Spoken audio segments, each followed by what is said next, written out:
able to enjoy the game before it goes live, Nebula remarks. Oh, this was a beta version. There's more to the real game, the game then asks. Do you wish to enter? He responds. If that's the case, of course. He clicks on the yes button, and the next moment, we see Nebula inside the game, looking around a strange place and saying, a temple? A voice from behind corrects him. No, a ruin. Nebula, realizing something, says, I look like my in-game avatar. Is this a dream? The person replies, It is not a dream. You were chosen too, Nebula. Let us introduce ourselves. My name is Aladdin, Nebula asks. How do you know my name? More than that, what are those shadows? What is this? Aladdin explains. I was wondering if any of the players would recognize each other. So, to ensure a fair game, everyone received a mask. I know you are all curious, so let us get straight to the point. He raises his arms towards the planet.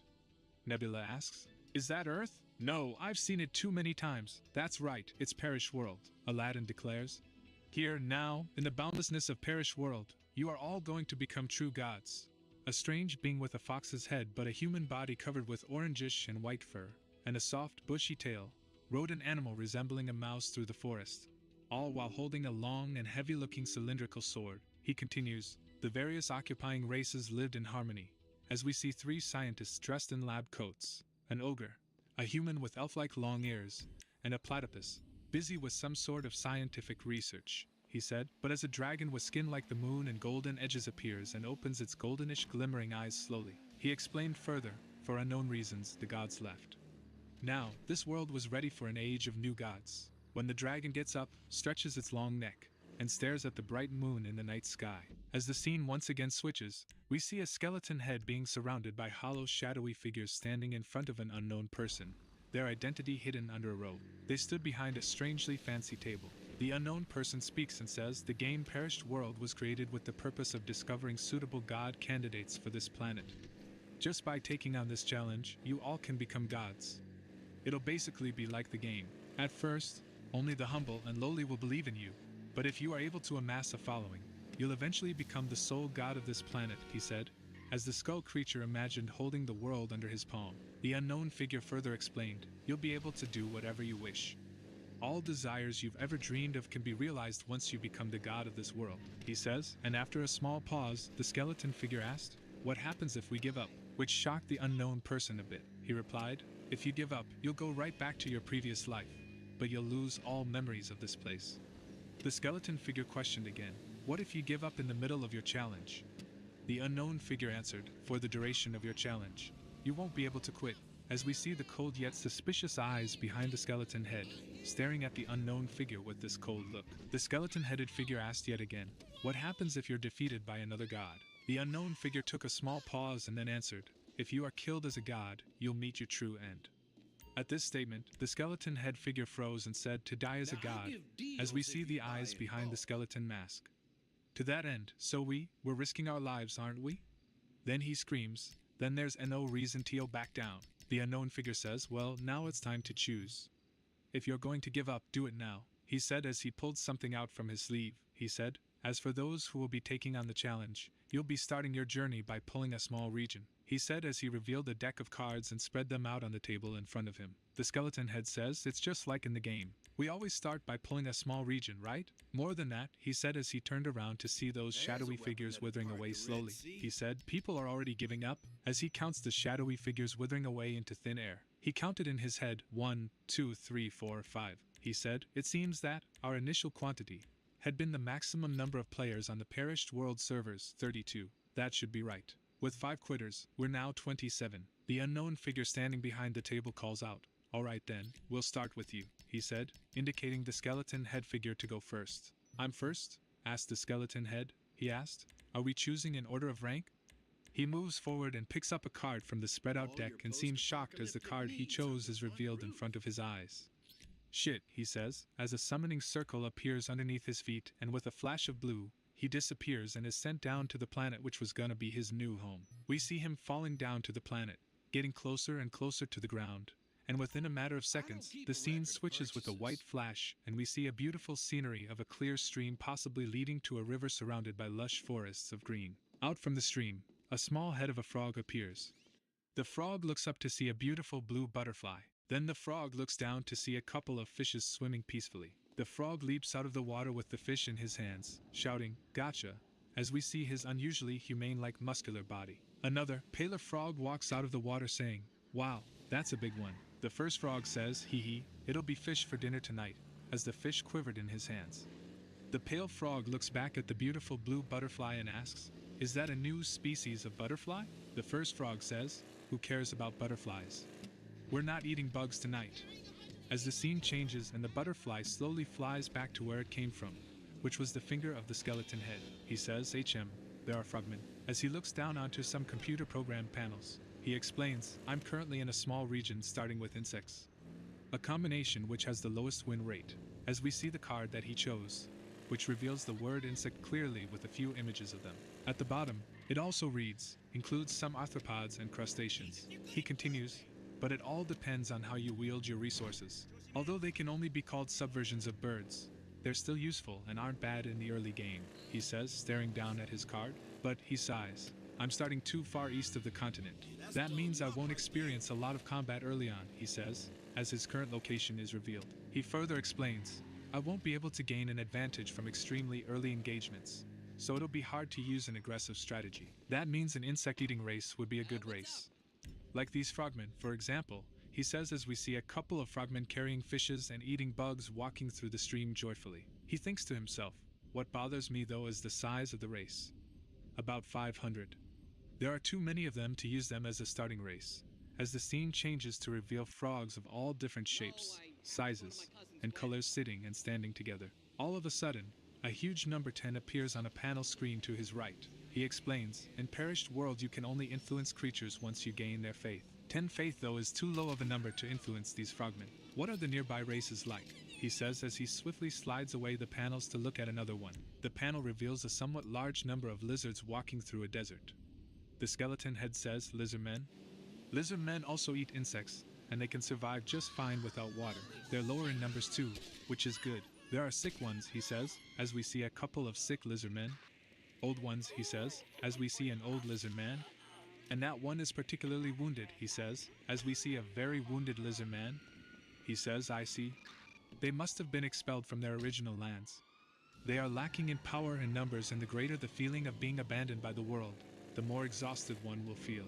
With only one single miracle I could become their god," he says, as we see the constant struggle of the lizardmen to keep up with each other. He continues, "Furthermore, their minds are extremely fragile." Then, he says, as we see a sinister look in his eyes, "Let's start with you," he says as the final scene shows the wounded and tired lizardmen walking seemingly into the endless desert. We see a group of aliens walking, visibly frustrated. Suddenly, one of them shouts, "Over there! A gazelle!" Another alien asks, "Really?" And it's an injured one. They all start running toward it, exclaiming, "Jump it!" They begin devouring the gazelle, with one saying, "This will be the first meal I've had in a while." One of them yells, "Hey, don't steal." Another alien laments, It looks like there won't be enough for the old and sick." They all eat, and one comments, "It all disappeared in a flash." "Ha, it's not all bad. The marrow in these bones is a delicacy," another alien says. "Oh, let's try it." And as he picks up the bone to eat, another alien grabs it from him. He asks, "What?" She replies, "We should leave these for the sick and old." She collects all the bones and gives them to the sick and old, who start eating hungrily. One of them asks her, "Come on, hey, are you sure about what you just did?" She asks, "What do you mean?" Another alien says, "Whether they are old or sick, it doesn't matter. You know they will be dying soon." Someone else replies, "Yeah, their wounds are only getting worse." She looks at the injured guy and says, "That guy, he should be dead already. I don't know how he manages to keep up." Then we see a flashback of the injured guy. "Lockrack defended against the saber-toothed tiger, saving us. We should be grateful to him, but he's going to die anyway. We just don't have enough food." Another one replies, "That's being a little ungrateful." He then asks, "What? Be honest, man." Next, we see them all sleeping together at night, with the injured one suffering in pain. Suddenly, a beautiful butterfly lands on him, and he sees a blue light in the distance. He starts walking toward it. One alien says, "Hey, look at that. It looks like Larrick is finally leaving the lounge." Another tells him to stay quiet, saying, "Let's just let him go quietly." Lockrack walks toward the blue light emanating from the distance. climbing a hill while thinking to himself, is it an illusion of a weary mind? Apparently, I was the only one who reacted to it. Maybe it really is. But if what I'm seeing now is real, as he approaches, he exclaims in shock. What kind of? He sees a mountain of beetles and says, something to eat, and there is enough for the whole lounge. Then, we see a notification on a computer screen showing, Lizard Man 1102-1. The pack has encountered a revelation. Then Nebula says, so they finally found the revelation, thank goodness. We see Lockrak collecting the beetles and distributing them to the lounge. Nebula, watching the screen, comments, that should be enough to feed the entire lounge for several days. The next step will be to, are they sharing the revelation with each other on their own? We see them all eating, and Nebula observes, indeed, races with a strong will can take care of themselves. A notification appears on the screen saying, Lockrak's lounge has recognized the god, nameless beetle god. Nebula thinks, beetles? Not butterflies. Nameless beetle god. I've never started with a good name. As he watches the lounge from above, he says, moving forward, you are going to become an important piece for me, Lockrak replies. Of course, I will be returning the favor too. Lockrak gazes at the sky saying, I'm starting to hallucinate again, but I'm quite certain it was around here. The lounge erupts in cheers. Beetles! We will feast to our heart's content today. One of them then inquires of Lyric. You are following your visions, right? Lockrak responds. Winter is approaching, yet the beetles continue to emerge from the direction of the cold. If we persist in this path, we will freeze to death. Another member exclaims. Oh no! Are we going to ignore your vision and go the other way? Lockrak says. Didn't you see the state of the area during our trek? There is absolutely nothing there. In fact, I am uncertain if the visions I see have any true purpose. Honestly, I cannot tell. All I can do is follow them. Then, we see Nebula saying, all this is because I still lack sufficient faith. I can't help it though. It's still only the beginning. Specifically, I would have needed too much faith, but Lockrak. We see a computer display. Insect sanctification skill not available. Requires an insect level of 2 or higher. Costs 10 faith, locked. Nebula then tells Lockrak, if you will just believe in me, you will be able to experience an unimaginable future. Lockrak shouts, listen up, everyone. The nameless beetle god has led us to his sanctuary. We then see a beautiful land with grass, trees, and a river. The lounge cheers. Yeah, hooray! We will survive, Lockrak. It's all thanks to you. The screen shows. God level has increased from 1 to 2. Sub-area insect level increased from 1 to 2. Insect sanctification is now available, Nebula says. Were you certain about wanting to know my motives, Lockrak? Then become my priest and bestow my will upon your kindred. This blessing will aid you. A blue light descends upon Lockrak, and we then see everyone sleeping at night. An insect lands on Lyric, repeating his name, trying to wake him up. Lockrak wakes up in a strange place and says, where am I? Is this a dream? Someone calls him, and Lyric asks, who are you, God? The figure extends a hand, which prompts Lockrak to ask, your hand, do you want me to grab it? Or perhaps you want to ask me something? The strange alien gives him a skull mask, which turns out to be a Nebula mask.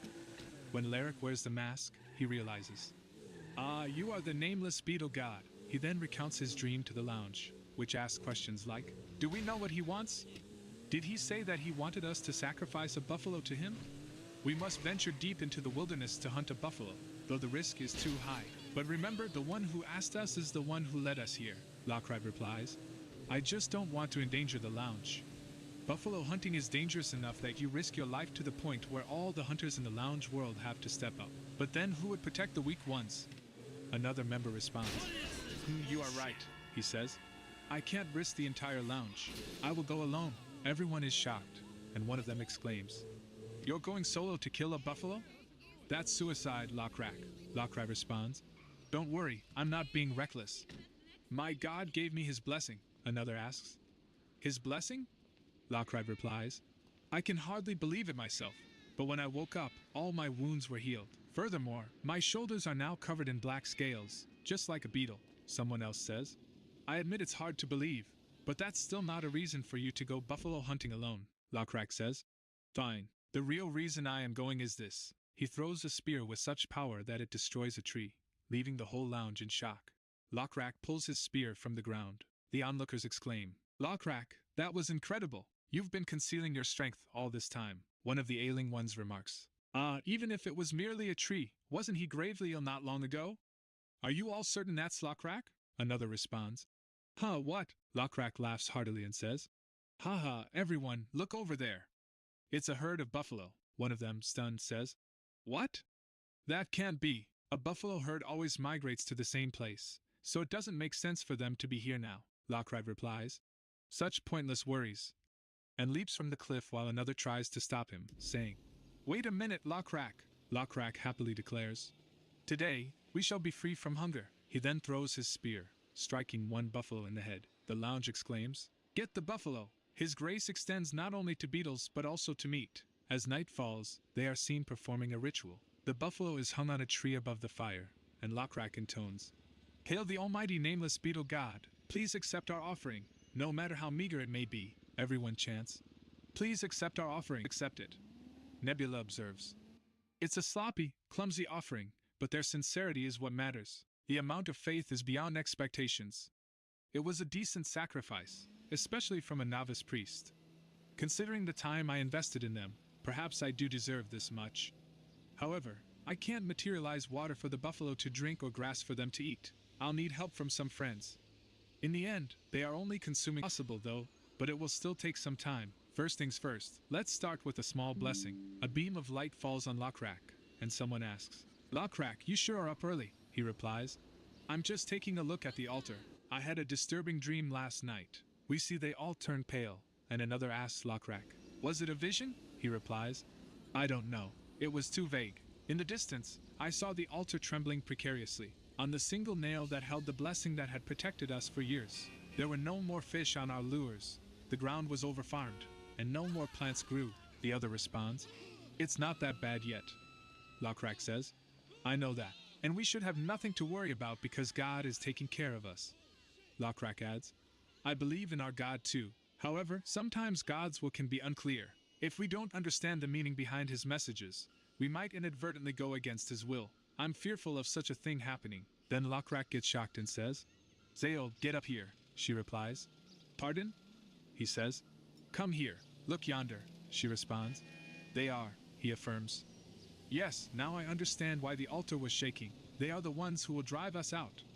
We see aliens riding on huge lizards heading toward them. The lizard men with blue scales march together, led by a muscular lizard man riding a fierce monster. As they approach Lockrak and his people, one lizard man says, Is that them? It's them again? Lockrak, observing the approaching group, notes, Blue scales like our old ones, big bodies, and most of all, it's uncommon to see others riding fierce monsters like that. By the looks of it, their whole tribe is coming here. He tries to examine the horde walking towards them from afar. Another lizard man comments, That means, our home, the land that they took, has been completely devastated. An image of their old abandoned home appears, looking completely dried out. Lockrak responds, Perhaps. The other lizard man adds, The blue leather tribe's also looking for a new place. Lockrak replies uncertainly, I don't know about that. The lizard man asks, Do you really think that they knew about this oasis? Lockrak answers, I don't know. They can't see it from that far away, so they must be marching in random directions, like we were doing before. The blue leather tribe continues its slow march towards the oasis. Lockrak says, Chances are they'll pass by without realizing anything. Suddenly, they hear someone call out, Hey, you all! This is the sanctuary of the nameless beetle god. You all are the blue leather tribe, right? You won't be allowed to set foot in this place. Yuri screams from above a cliff, shouting down at the blue leather tribe. The blue leather tribe looks up, shocked and confused. The supposed leader of the tribe asks, What's this? Lockrak says, I forgot Yuri was on patrol today. Slightly patting his forehead in disbelief, the other lizard man sighs in disappointment. Lockrak says, Don't worry, this may be a sign from our god, as he pushes past the other lizard men to go down and see the situation for himself. The other lizard man, shocked, asks restlessly as Lockrak grabs his spear, What do you mean? You're saying that our god is testing us by provoking fights on purpose? Lockrak checks his spear and says, This probably isn't a test, but a mission for those who were once with us.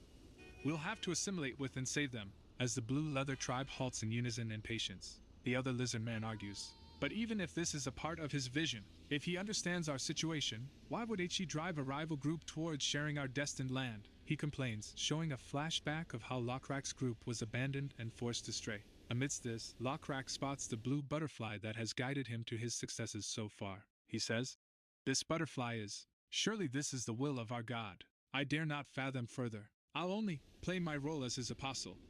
As he follows the butterfly and walks towards the blue leather tribe, the scene switches to their god, who says, Lockrak really does understand what I want.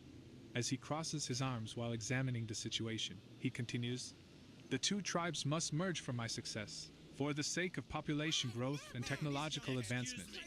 The strange thing is that Lockrak made the decision on his own. He's one strong-willed creature, isn't he? A small pop-up window appears showing stats reading. Lockrak, will 14. He thinks to himself, maybe this one could. Even when faced with an opponent, he deduced that they should ally with them. He continues, that's very nice. I'll need a strong-willed leader. Good, he says to himself. He explains, if I can instill stronger belief, there won't be a need to control every little thing anymore, and my wishes will be more efficiently imposed. Scenes change, showing Lockrak and his tribe, and then back to where Lockrak stands with his people facing the blue leather tribe. The blue leather tribe's leader calls out, hey noisy kids! Do you all live here? A lizard man from Lockrak's group complains back. What? Noisy kids? Another one replies, yes. This is our land. The leader sneers sinisterly. Is it now? What could possibly be here? A lizard man replies, huh, it's none of your business. When Lockrak suddenly says, 3 shrubs, life, and our god.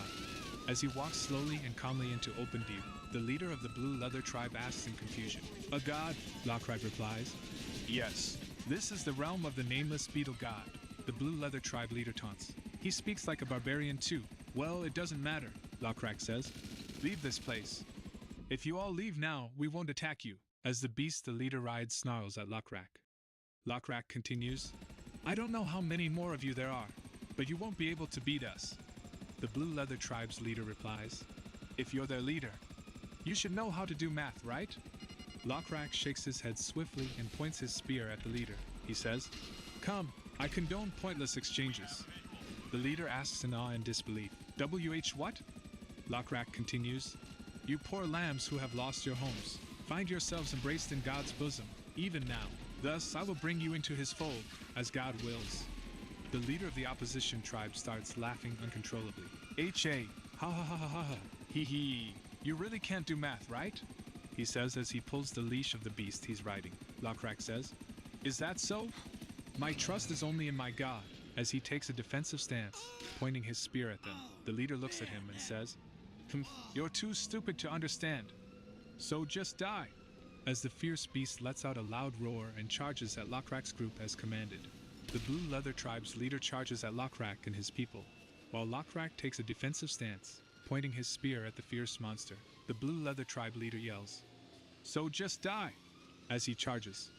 Lockrak prays, Heavenly Father, bestow upon me strength against my enemy. While tightening his grip on his spear, he continues, along with my courage and my own strength, please answer my call. Just as the beast leaps onto him, Lockrak swings his spear, but it breaks, leaving him unarmed. The leader of the blue leather tribe, with pride and a sinister glow in his eyes, says, hee hee, what a fool, as he commands the beast to charge at Lockrak again. The beast lifts its claw and slashes at Lockrak with a loud roar of anger.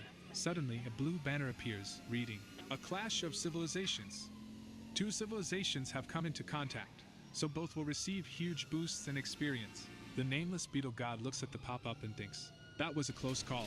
Then as another pop-up appears, reading, you have focused your attention on one tribe and that tribe now belongs within your domain. Domain, Lizardman LV.1. Another pop-up reads, new skills have been unlocked. Would you like to use them? Yes, no.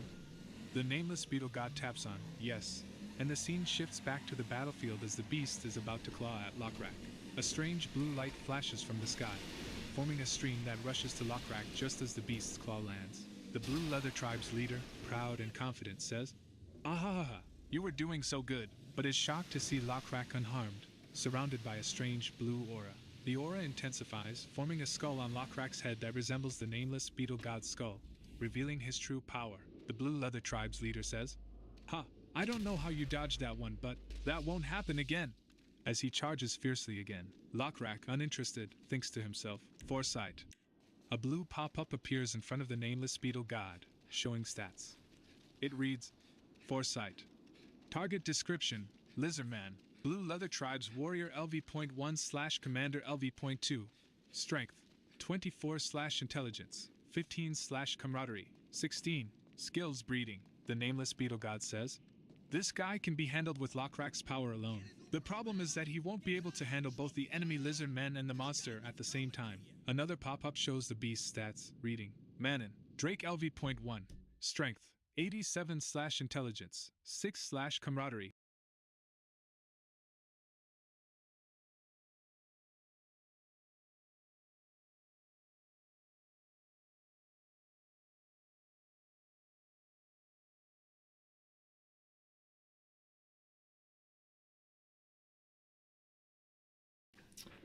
Ludwig suffered multi-million-dollar loss from accounting scandal. I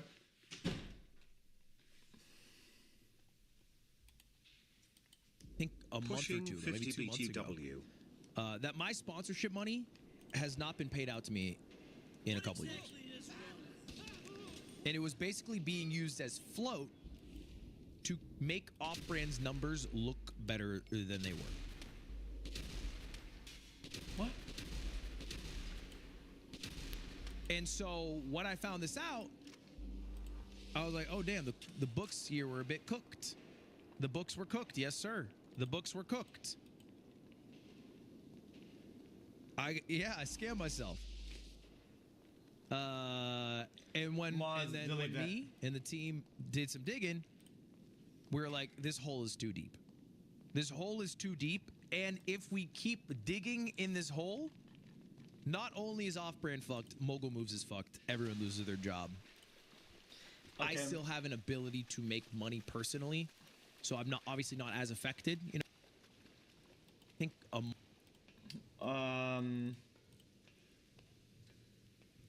So his management also runs his own company. Thing. Yeah. Chat. I feel the corporate structure here might be bad. No. Chat. That the people that can pay themselves to do something or whatever are also doing the books or whatever. No. I think it's bad, and maybe even a conflict of interest. No.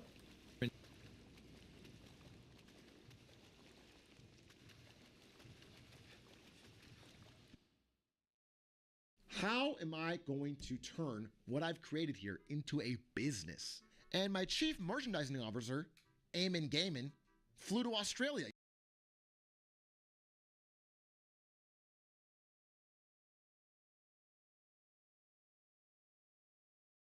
So will Donald Trump and his new administration cause a recession in 2025?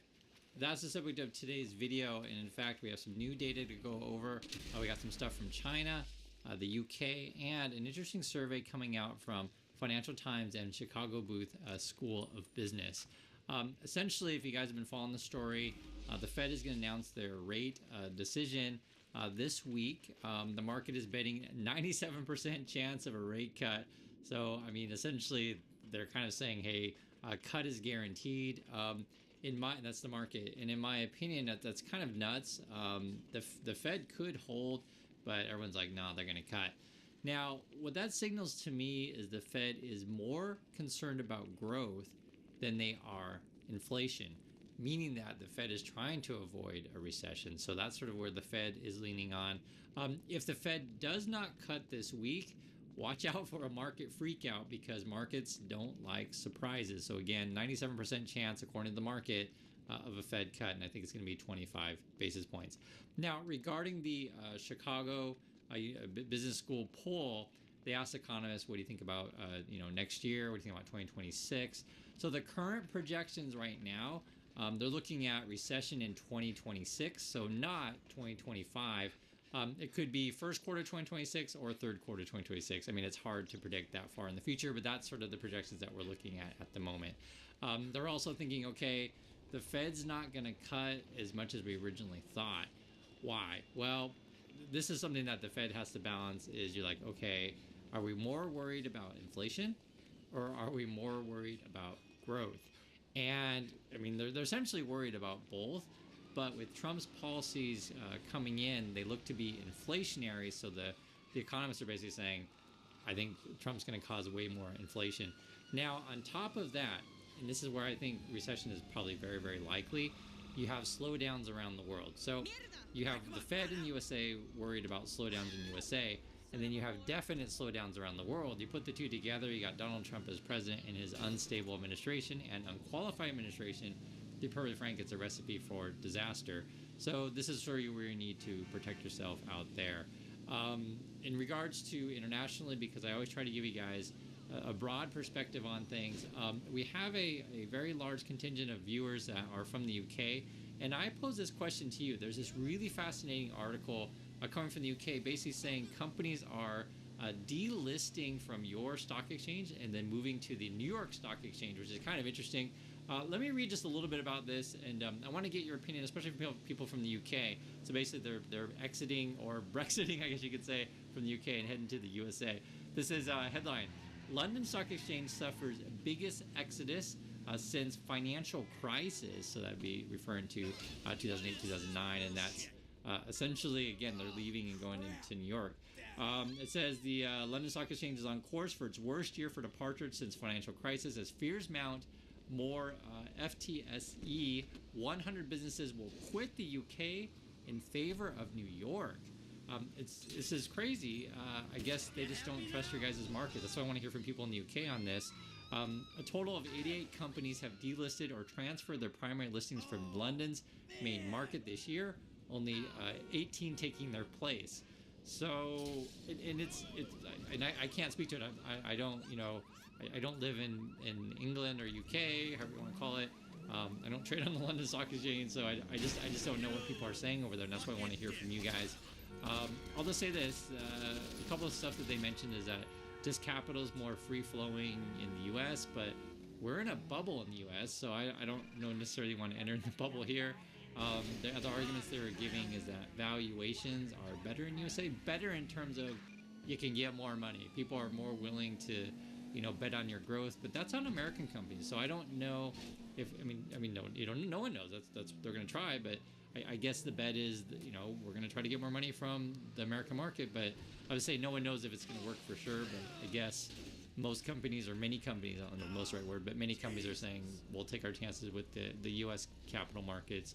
The other thing too is I think maybe the structure of when you bring a company over, maybe you make more money from the banker's perspective, that kind of stuff. But regardless of what's going on, I just want to hear from people in the UK if you have faith in your markets or not. So there's that. The other bit of data we have, which is actually pretty important, is data from China, and essentially it was weak consumer data. Basically, they're having a hard time getting people to spend.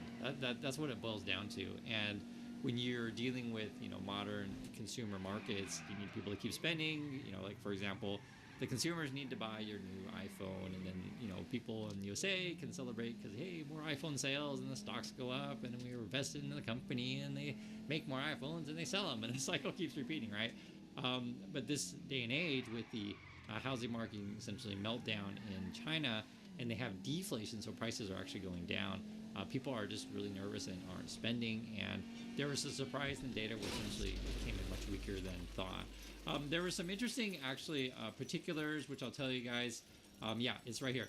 The weakening in retail sales was surprising, following strong sales of home appliances and cars a month ago. So they're like, hey, home appliances are up, cars are up, we're doing all right. But the cars one's a funny one. It was kind of artificially boosted because China was running this cash for clunkers thing. And this is funny because it relates to Tesla news, which I should probably do a separate video because Tesla people won't see this video probably because they only watch Tesla stuff. But essentially, all of the Tesla bulls were bragging. They were like, oh my God, it's so awesome. Tesla sales are, great for the first week of December in China. But it was because of this cash for clunkers program by the Chinese government. So basically what it was is you would trade in your car and you would get like double than you normally get on the trade-in because the government was subsidizing that, right? Essentially what they want to do is they want to get the old combustion cars off the road and get you into an electric vehicle. So that's probably something that none of the Tesla people will tell you, because to be perfectly frank, I'm a little bit mean here, they're illiterate. It's like I said, I'm a little bit mean.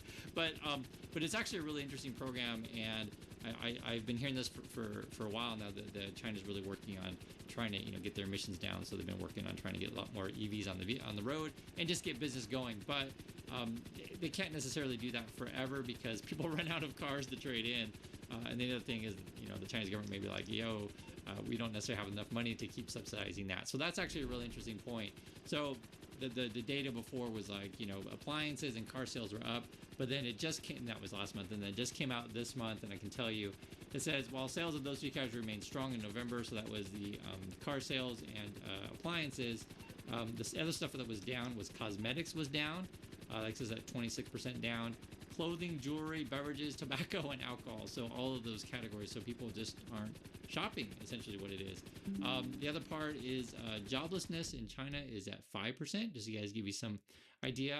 I didn't check what the unemployment for the youth is, but I'm sure it's still high. It's been high for a while. Unemployment for youth is high here in Korea, and I believe it's high in Canada. I don't know the numbers in UK right offhand. You guys can let me know on that. And then also this was another big number, which could probably be a headline in itself. I'll tell you what it is. This is in China. Property investment fell 10.4% in the period, slightly worse from a slump of 10.3% in the first 10 months. And I think essentially what you're looking at is just like there's no money there, right? So, and when you talk about China, their economy, I can't remember the part of the GPI. I think it's like high 80s or 90% like that. Like a big part of where people put their money is essentially real estate because they don't trust their markets.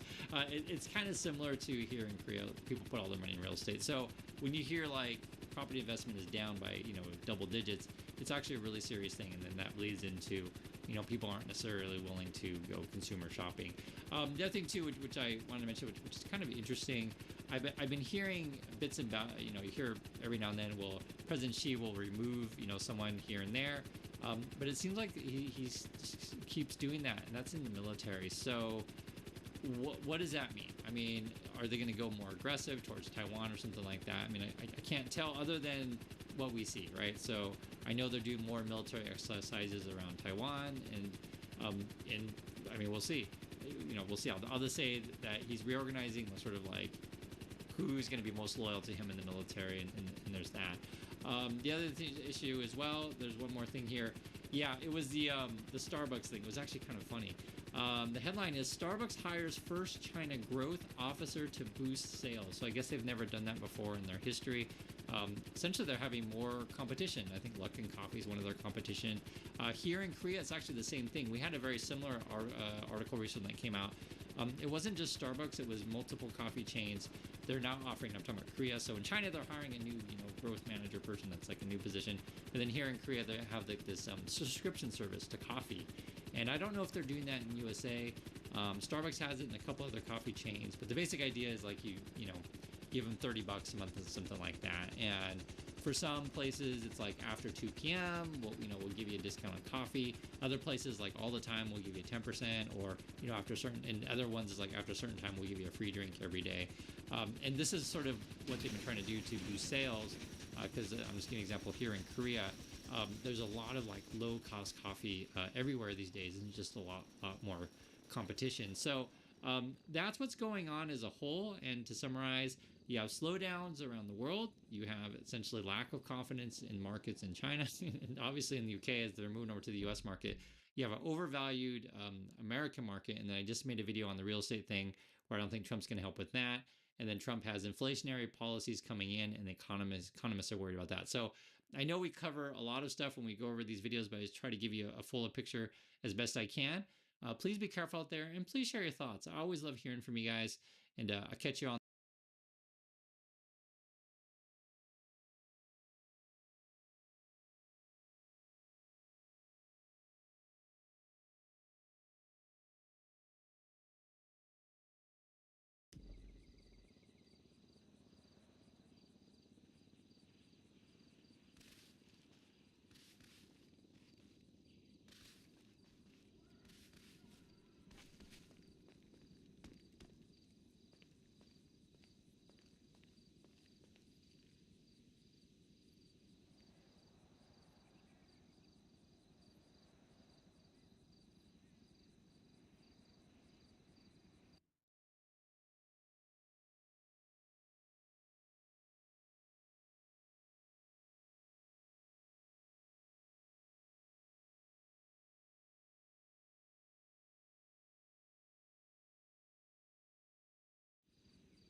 every bone in my body is like, let's go. You broke YouTube's record for most people watching a live stream with over 1 million viewers. Everybody turns up. The fact I did it alone, no collab, no event. You're jumping over 2 Lambos. I really want to talk to Elon Musk. One day I want to do a stream in space. You're living your life live, unedited. Do you ever worry that you could do something that could get you canceled for good? My fan base, they bring the best out of me and the worst out of me. You have over 45 million subscribers. There's a lot that go into these streams. People just see the 15-second clip of me. What are your conversations with Kai Cenat? Like, boom, boom, boom. My mind is just, going. Rolling Stone put out their list of the 25 most influential creators. Mr. Beast was number 3. Kai was number 1. Why do you think you weren't on the list? Well, if you want to be honest,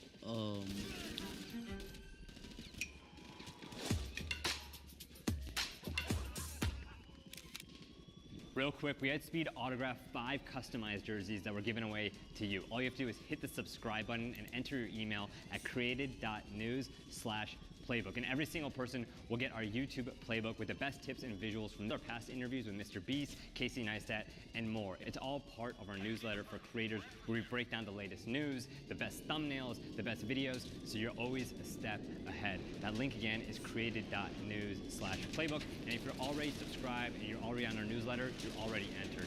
I'll email the winners soon. All right, now back to the video. Speed, thanks for coming on the show, man. Yes, sir.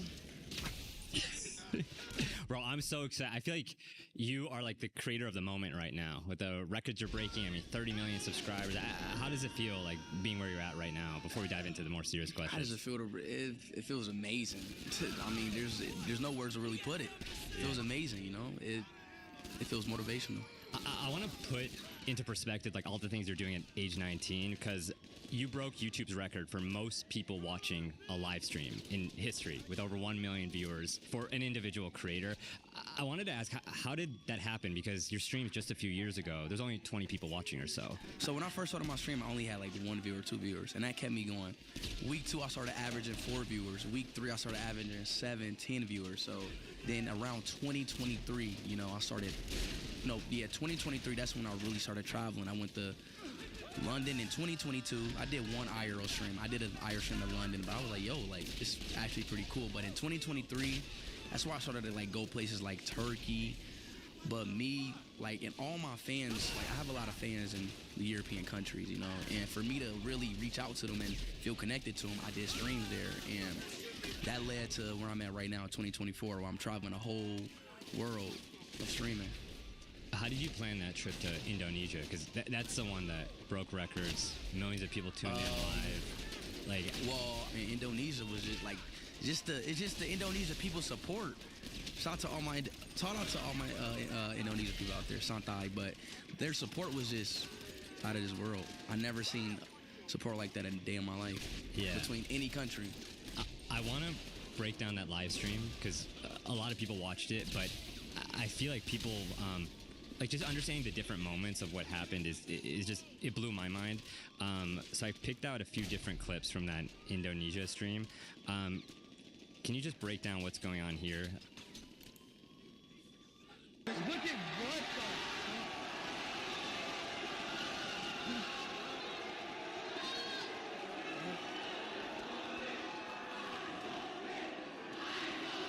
the... Indonesia!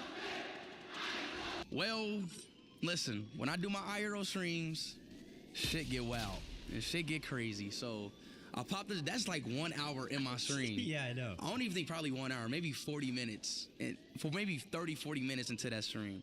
So once I pop that stream, shit gets turned. Everything gets crazy. Everybody turns up, and everybody they knew where I was at. Everybody pulled up and they have fun. We turn up. But what's crazy is a lot of creators will try to do meetups and get people to come. You didn't even announce the location of where you were going. Oh no. We never know. I couldn't. If I announced the location of where I'm gonna be at, it would be too hectic. I wouldn't even be able to walk. I can barely walk now, even just doing IRL streaming. I wouldn't even be able to move. So I cannot give out any location. Does it ever get too crazy? Yes. What are some of the crazier moments? I was in Malaysia. I was locked inside of literally a restaurant. Like I couldn't get out of the restaurant because there was just too many people and I just couldn't get out, you know? It just wouldn't be safe. For instance, really in Austria, I was locked in another restaurant. It's usually when I go into a place, even in Norway, oh my God, that was probably the worst. In Norway, I went into a souvenir. I stayed in there for like 10 minutes. When I tried to get out, it was too many people and I couldn't get out. Then I sprained my ankle. It was just a lot. People was jumping on me. It gets too crazy. Sometimes it gets too crazy. And I hate that. You know, like it's always a way to have fun, turn up, get crazy, but you know, still in a safe way and allow me to walk and allow me to experience the country, you know? Sometimes people get too crazy, but you know, it is what it is. Yeah. How do you plan your live streams? Like, what mix is like spontaneous, let's just wing it and go with the flow, versus let's hit these stops while we're in this country? It's pretty much improvised and just natural. Obviously, we plan out which location we're going to go to, but everything is just natural. Like everything is just random events, you know? Stuff just happens, you know? There's no because I talk to a lot of YouTubers who are like, all right, I got to think about the idea. I got to think about my intro, what I'm going to say. Like, nah. You're winging everything. Yeah. That's the beauty of it. That's the beauty.